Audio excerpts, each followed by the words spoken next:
Bill, we are really happy to have you here in Alicante. We are feeling really grateful. Delightful to be here. And I would like to ask you some questions just to people to know more about what action inquiry is. Sure. So can you tell us what action inquiry is, if you summarize briefly such a deep thing?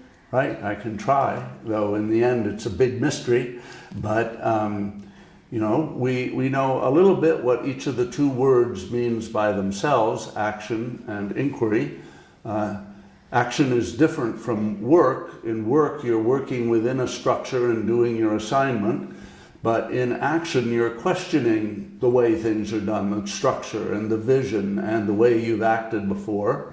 So in a way, action is necessarily a kind of inquiry, but often people get into action, they're sure they know how to change the structure, and so they try to force their new version of reality on other people.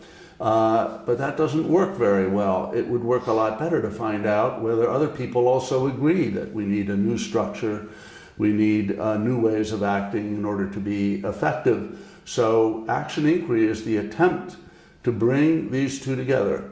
So for example, right now I'm describing what action inquiry is, and so to bring them together, I really ought to ask you, is what I'm saying making any sense to you right now?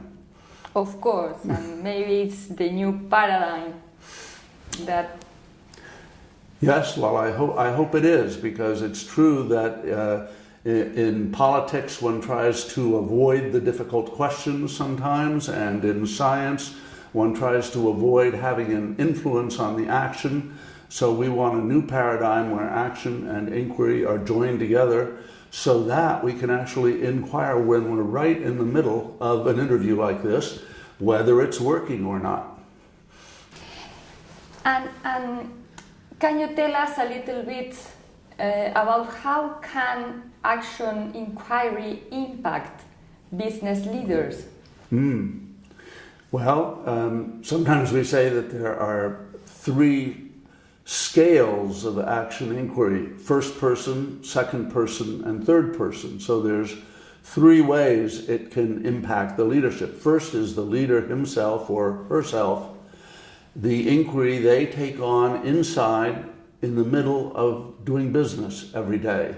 So instead of just reacting emotionally or out of routine to questions and problems and dilemmas, they are cultivating an inquiry inside themselves, so they're a little more aware of the longer term and how this might fit in, and therefore they're more able to act in a way that suits the situation.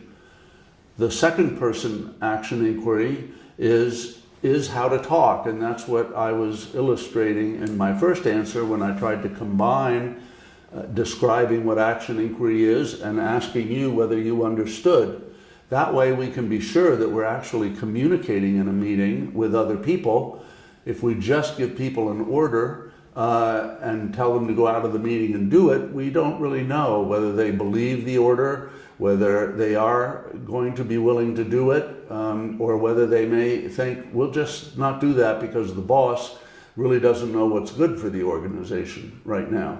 So that's the second person aspect of action inquiry and how it could help. And the third person is how the organization as a whole is structured and the way in which it measures its effectiveness and people's effectiveness in it.